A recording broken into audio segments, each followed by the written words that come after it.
오늘 저는 하나님이 기뻐하시는 나라라는 제목으로 말씀을 전하고자 합니다. 특별히 하나님이 기뻐하시는 나라에는 법이 잘 정의롭게 집행되어야 될 줄로 믿습니다. 그래서 법무부라고 하는 것을 영어 단어로 보면 Ministry of Justice, Justice라는 게 정의거든요. 정의부라고 이렇게 영어로는 나옵니다. 그래서 정의를 집행하는 부서라는 뜻입니다. 법의 핵심은 법은 만인에게 평등하다라고 하는 것입니다. 빈부귀천, 어떠한 그러한 신분, 남녀노소에 관계없이 법의 핵심은 다 공평하게, 평등하게 잘 집행되어야 한다라고 하는 것입니다. 만약에 법을 집행하는데 공평과 정의가 빠지게 되면 큰 사회 문제가 되고 그 나라는 후진 국가가 되고 말 것입니다. 선진 국가는 공평과 정의가 지배하는 나라인 줄로 믿습니다. 그래서 특별히 법정에서 재판할 때 우리가 자주 듣는 소리 아닙니까? 무전유죄, 유전무죄. 그것은 무슨 뜻입니까? 돈이 없으면 죄가 있게 되고 돈이 있는 사람은 죄 없다라고 이렇게 판결되었다라고 해서 많은 사회 물의를 일으키는 그러한 참 안타까운 그러한 말인 것입니다.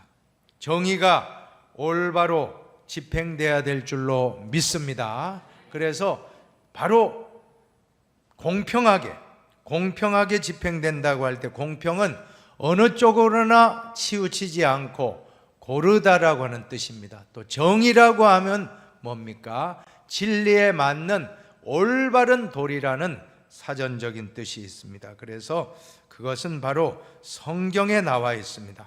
법이라고 하는 것은 성경에 이미 나와 있습니다. 아모스서 5장 24절에 보면 오직 정의를 물같이 공의를 마르지 않는 강같이 흐르게 할지어다. 정의를 물같이 흐르라고 하는데, 그래서 법법자를 보면요, 법법자를 보면 물수변에다가 갈것자, 합성어입니다. 회의 문자는 두 가지 다른 뜻이 모여서 또 다른 뜻을 만든다는, 그러니까 물과 거기에 갈것자가 합성화되면 법은 물 흐르듯이 흘러간다. 얼마나 참 귀한 한자입니까? 성경에 나오는 거예요. 강물같이 흐르게 하라. 공의를 강물같이 흐르게 하라. 믿습니까? 바로 정의를 물같이 하라 하는 게 법법자. 그래서 이 한자는 성경에서 나온 게 많습니다. 성경에서 나온 한자가 너무너무 많아요. 왜냐하면 이 하나님 말씀이 다 이렇게 진리이기 때문에 그 말씀을 이 한자가 이렇게 성경을 통해서 한자가 만들어진 것이 참 많이 나옵니다. 사랑하는 여러분, 정의가 물같이 흘러가고 강물같이 흘러가기를 축원합니다. 오늘 저는 하나님이 기뻐하시는 대한민국, 어떤 나라가 되어야 되겠는가? 첫 번째로는 하나님이 기뻐하시는 대한민국은 거짓이 없는 정직한 나라가 되어야 될 줄로 믿습니다. 1절에 보시기 바랍니다. 1절입니다. 같이. 너는 거짓된 풍설을 퍼뜨리지 말며 악인과 연합하여 위증하는 증인이 되지 말며. 오늘 이 본문 말씀은 10계명 중에 9계명에 해당되는 말씀입니다. 9계명이 뭡니까? 출애굽기 20장 16절에 보니까 내 이웃에 대하여 거짓 증거하지 말라. 이 말씀은 단순히 거짓말하지 말라는 게 아니고 영어 성경으로 보면 더 와닿습니다. You shall not give false testimony against your neighbor. neighbor는 이웃, against는 어떤 대항해서, testimony는 증언하다는 거거든요. false는 거짓 증거를 이웃을 해치려고 하지 말라. 그것이니까 단순한 거짓말이 아니고 이것은 법정에서 위증에 관한 경고라고 할 수가 있습니다. 사실 현대 법정에도 재판정에서 위증하는 분은 중벌을 받습니다. 그게 드러나게 되면 큰 벌을 받게 법이 만들어져 있습니다. 그래서 기독교 국가의 미국 같은 데는 이 성경책을 항상 법정에 두고 증인들이 선서해요. 증인들이 선서하거든요. 성경에다 손을 얹고 오늘 저는 추워도 거짓 없이 증인이 될 것임을 서약합니다. 그 다음에 이제 그가 하는 말은 다 정직한 말을 하도록끔 법정에서 그런 장치를 마련해 둔 것입니다. 하나님은 거짓을 미워하십니다. 하나님은 거짓을 가장 싫어하시기 때문에 하나님 앞에서 내가 오늘 거짓말하지 않겠습니다 하고 성경 위에 선서하도록끔 그렇게 미국 법정이 되어 있다는 것입니다. 반대로 사탄의 특징은 거짓입니다. 하나님은 거짓을 싫어한다면 사탄은 거짓을 너무너무 좋아하는 겁니다. 그래서 요한복음 8장 44절에 보면 너희는 너희 아비 마귀에서 났으니 너희 아비의 욕심대로 너희도 행하고자 하느니라. 그는 처음부터 살인한 자요 진리가 그 속에 없으므로 진리에 서지 못하고 거짓을 말할 때마다 제 것으로 말하느니. 같이 읽어봅시다. 이는 그가 거짓말쟁이요 거짓의 아비가 되었습니다. 처음부터 살인자요 처음부터 거짓말하는 자라고. 왜냐하면 에덴 동산에서 바로 아담 하와가 그렇게 유혹받을 때 거짓말했잖아요. 하나님은 뭐라고 했습니까? 창세기 2장에 보면 뭐라고 했죠? 아담 하와에게 선악과를 따먹는 날엔 반드시 죽으리라. 그러나 3장에 마귀는 사탄은 결코 죽지 아니하리라. 거짓말로 미혹했던 것입니다. 사탄은 그래서 처음부터 창세기 때부터 거짓말쟁이고 거짓의 아비입니다. 도둑이 오는 것은 도둑질하고 죽이고 멸망시키려고 왔다고 했습니다. 그러나 예수님이 온 것은 양으로 생명을 얻고 더 풍성하게 얻게 하기 위해 오셨습니다. 그러므로 사탄은 거짓말해서 도둑질하고 죽이고 멸망시킵니다. 하나님의 사람은 어떠한 일이 있어도 정직해야 될 줄로 믿습니다. 순간을 모면하려고 또 다른 거짓말이 나오고 거짓말이에요. 안 됩니다. 혹시 안 좋은 상황이라 할지라도 어려울수록 정직한 것이 최상의 방법입니다. 거짓말은 버리고 거짓말하면 또 다른 거짓말이 또 나와요. 그러니까 아예 내가 잘못했습니다 하면 끝나요. 근데 또 거짓말하고 또 거짓말하면 그 다음부터 큰 문제가 되는 것입니다. 공산주의의 특징, 공산주의자들의 세 가지 특징이 있다고 합니다. 첫 번째는 바로 거짓, 둘째는 게으르다는 것고 세 번째는 무책임하다는 이 세 가지 특징이 있는데 공산주의자들은 어떻습니까? 수단과 방법을 가리지 않고 목적이 있다면 목적만 이루면 되는 거예요. 목적만 이루면 어떤 방법을 써도 되기 때문에 그런 사상을 주입하니까 거짓말을 밥 먹듯이 하는 것입니다. 습관이 됐습니다. 또 국가로부터 배급을 받다 보니까 사람들이 열심히 하나 안 하나 똑같이 공평하니까 결국 하향 평준화가 되고 말았습니다. 생산성이 급속하게 떨어졌습니다. 문제입니다. 그리고 책임을 져야 되는데 자꾸 남 탓하는 것입니다. 북한만 봐도 항상 남 탓하잖아요. 미제국주의, 미제 탓하고 또 남한 탓하고 남조선 때문에 우리 못 산다 그러고 미제 때문에 못 산다 그러고 부르주아 저 사람들을 타도해야 된다고. 공산주의자들은 절대로 자기 잘못을 시인하는 법이 없습니다. 한 번씩 도발하고도 사과하시고 해도 안 하잖아요. 절대 안 해요. 어쩌다 한 번씩 슬쩍이 유감이요 이런 정도 할까 말까 안 해요. 아주 못됐어요. 절대로 내가 잘못했습니다는 없습니다. 언제나 이거 뭐 나라가 잘못됐다, 조직이 잘못됐다, 부르주아가 잘못됐다, 다 타도 대상이다. 모든 게 전부 타도 대상이에요. 감사가 없습니다. 원망과 남 탓으로 그것이 공산주의입니다. 그러나 기독교 정신은 다르다는 것입니다. 기독교 정신은 첫째는 정직입니다. 정직. 악은 모양이라도 버리라. 정직하라. 거짓말하지 마라. 두 번째로는 근면성실입니다. 성경에 보니까 일하기 싫어하거든 먹지도 말게 하라. 아주 근면성실을 강조합니다. 세 번째는 책임을 지라. 항상 내 탓이요 남 탓이요 하지 말고 내가 문제입니다. 내가 문제요 하는 그 자세, 이것이 바로 신앙인의 자세입니다. 도산 안창호라는 책이 있습니다. 이 책에 보면 이광수 선생, 소설가 이광수 씨가 쓰신 책인데, 도산 안창호의 그 사상을 보면 정직입니다. 그 내용이 이런 글이 있습니다.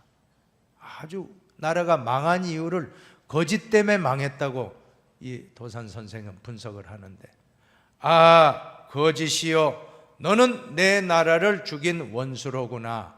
군부의 수는 불공대천이라 하였으니 내 평생에 죽어도 다시는 거짓말을 하지 아니하리라. 군부의 수가 무슨 뜻입니까?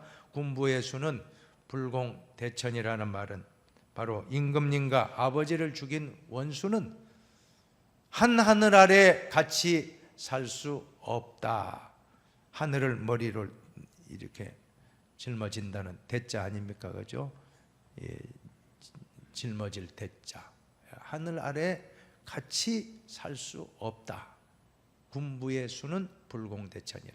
즉 거짓이야말로 나라를 죽인 철천지 원수는 거짓이다. 그래서 그 도산 선생은 항상 무실역행을 강조. 무실 뭡니까? 실은 열매도 되지만 참이란 뜻도 있습니다. 진리를 힘쓰고 참을 힘쓰고 행함을 힘쓰라는 뜻입니다. 정직한 민족이 되라. 신용이 없는 나라는 망한다. 신용이 있어야 된다. 그러면서 뭐라고 강조하느냐면, 그 책의 참 성각자예요. 얼마나 이분이 내다보는 눈이 안목이 멀리 보셨는지 한번 보세요. 중국 국민도 근대에 타락하여 허위가 많지만은 그들은 그래도 상업에만은 신용을 지킨다. 중국 사람이 상업 장사꾼은 된다는 거예요. 그래서 그들은 저 남양 제도와 북아메리카에서까지도 상권을 장악하고 있지만 우리 민족은 상계의 신용까지도 잃어버리고 말았다. 다른 민족에게 대한 신용이 없이 어찌 우리의 상공업이 발달되며 상공업의 발달 없이 어찌 우리가 빈약을 면하고 부강을 획득할 수 있으랴. 그런데 민족 자체 내에 상호 신용이 없이 어찌 국제적으로 신용을 넓힐 수 있으며 민족의 자존인들 보장할 수 있으랴. 그 책에 보면 그런 내용이 나와요.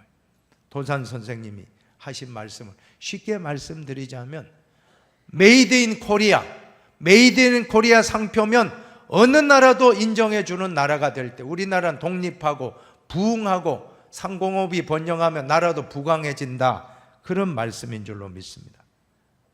그래서 미국으로 가셔서 공부하러 갔다가 한인들이 그냥 서로 막 싸움질하는 거 보고, 조선 사람들이 싸움질하는 거 보고 이거 안 되겠다 싶어요. 한인을 계몽하는 일에 내가 앞장서야 되겠다. 오렌지 농장에서 일하면서 밤에는 공부하고 성경 공부하고 낮에는 열심히 일하고, 오렌지 하나 따더라도 독립운동하는 마음으로 따십시오.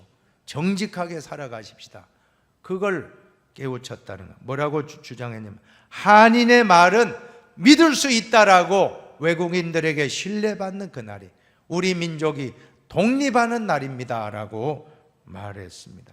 메이드 인 코리아가 메이드 인 차이나, 메이드 인 재팬보다 더 뛰어나게 될 때 우리나라는 세계 속에 우뚝 서는 1등 국가가 될 줄로 믿습니다. 그래서 이 도산 선생의 사상은 다 성경에서 왔다는 거예요. 성경.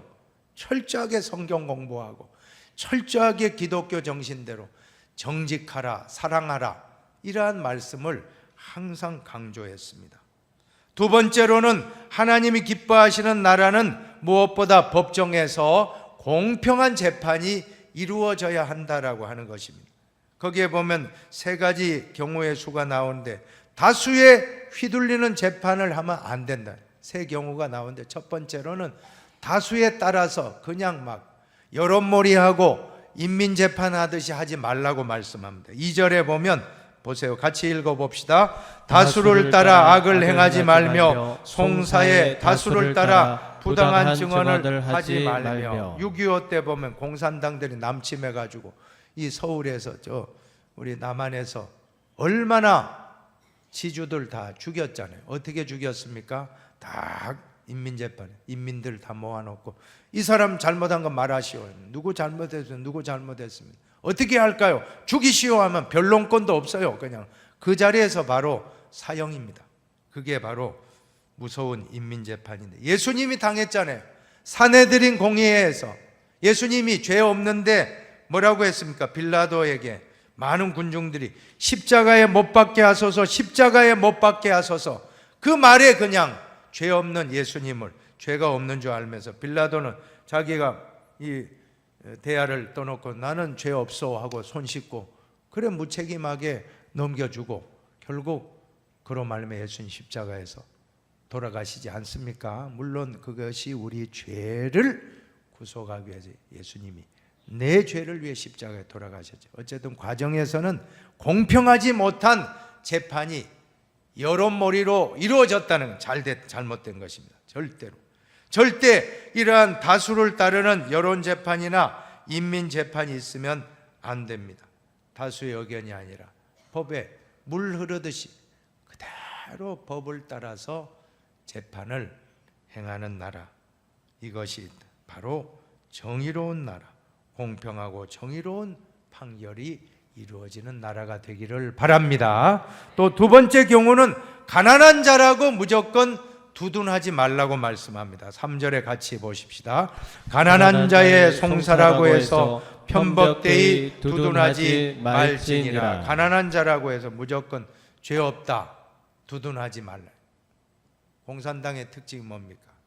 무조건 부자들은 타도의 대상이니까 가난한 자는 옹호의 대상이에요. 안 됩니다. 부자는 없는 죄도 갖다 붙여서 불이익을 주고 가난한 자는 어떠한 잘못을 범해도 두둔하면 정의가 아니라는 것입니다. 가난한 자들도 만약 법을 어겼다 하면 잘못을 저질렀다 하면 처벌을 받도록 하는 것이 성경의 법의 정신이고 이것이 바로 정의입니다. 세 번째는 두 번째와 반대의 경우인데 가난한 자라고 할지라도 불이익을 가난한 자라고 당하게 재판하지 말라고 말씀합니다. 6절을 같이 보십시다. 6절입니다. 너는 가난한 자의 송사라고 정의를 굽게 하지 말며. 앞서 말씀대로 무전유죄가 되면 안 돼요. 무죄가 되면 안 된다라고 하는 것입니다. 근데 이게 더 큰 문제 같아요. 아까 가난한 사람이 이렇게 옹호받는 경우보다는 훨씬 더 아마 서너 배는 부자의 재판은 이렇게 유리하게 되고 가난한 자의 재판은 불리하게 되는 이것이 우리 사회의 더 큰 문제가 되겠죠. 그래서 그동안 보면 돈 많은 재벌들은 잘 나가는 법무법인의 변호사를 흔히 전관예우라고 해서 참 고약한 법 같아요. 그렇게 어떤 재판관으로 높은 대법관으로 있었다든지 무슨 검사장으로 있었다든지 하던 사람이 퇴임하면 변호사 개업하면 그 한 해 동안에는 어떤 그러한 법을 이렇게 변호를 맡으면 유리하게 승소하도록 해주는 그런 예우를 했다는 게 그게 말이 됩니까? 그러니까 돈 많은 사람은 그런 사람 탁 붙어가지고는 수억을 주면서 자기는 이제 빠져나가는 거야. 그냥 풀려나는 거야. 다른 사람은 다 감옥에 갈 것도 그냥 싹 빠져나가면 사람들이 어떻게 생각하겠습니까? 모두가 다 참 돈 없고 힘없는 사람은 뭐냐라고 그런 사회가 되면 후진국이 된다는 것입니다. 재판은 공정해야 될 줄로 믿습니다. 빈부귀천 남녀노소를 막론하고 공정한 재판을 받을 때 그 나라는 선진국가가 될 줄로 믿습니다. 유전무죄, 무전유죄는 후진국형의 모습입니다. 하나님이 기뻐하지 않고 안타까워하십니다. 우리 법정이 정말 정직한 법에 따라서 물 흘러가듯이 물 흘러 아모스 선지자가 말했듯이 공의를 물같이, 정의를 물같이, 공의를 강물같이 흐르게 하라 하는 그것이 법법자의 뜻입니다. 그 법이 집행되는 대한민국 되기를 축복합니다. 한 가지 더, 하나님이 기뻐하시는 지도자가 되고자 하면 돈의 노예가 되지 말라고 말씀합니다. 8절입니다. 8절을 같이 봉독합시다. 너는 뇌물을 받지 말라. 뇌물은 밝은 자의 눈을 어둡게 하고 의로운 자의 말을 굽게 하느니라. 이 말씀은 신명기에도 나와요. 출애굽기 말씀이. 십계명도 2번 나오는 거 아십니까? 십계명 출애굽기 20장에 나오고 또 신명기에도 또 나와요. 신명기 말씀에 또 나오거든요. 반복돼요. 그래, 신명기라는 게 저도 처음에는 하나님 신자로 알았거든요. 하나님 신자의 명령명자로 알았는데 그게 아니고 반복 신자예요. 신신당부할 때 그 신자입니다. 그래서 반복해서 또 하나님 신신당부하는 말씀이에요. 신신당부. 보세요. 신명기 출애굽기 20장에 그 말씀이, 출애굽기 오늘 말씀이 다시금 또 신명기 16장에 또 반복되잖아요. 한번 같이 낭독합시다. 내 하나님 여호와께서 내게 주시는 각 성에서 내 지파를 따라 재판장들과 지도자들을 둘 것이요 그들은 공의로 백성을 재판할 것이니라. 너는 재판을 굽게 하지 말며 사람을 외모로 보지 말며 또 뇌물을 받지 말라. 뇌물은 지혜자의 눈을 어둡게 하고 의인의 말을 굽게 하느니라. 뇌물은 지혜자의 눈을 어둡게 하고 의인의 말을 굽게 하느니라. 눈이 멀어진다. 돈 때문에 눈이 멀어지고 또 돈 때문에 말이 정직한 고든 말, 올곧은 정직한 말이 아니고 이렇게 왜곡된다는 것은 거짓말이잖아요. 왜곡이라는 게 굽어졌다는 거 아닙니까? 그죠? 잘못돼서 어그러질 외자에다가 굽을 곡자, 어그러져 가지고는 막 이상한 말 하는 거예요. 그래 판결도 잘못되고. 지도자가 그러한 돈의 노예가 되면 그 사회는 큰 문제가 되는 것입니다. 돈이 항상 문제입니다. 모든 것은 돈 때문에 양심을 팔아먹게 되는 것입니다. 디모데전서 6장 10절을 같이 보십시다.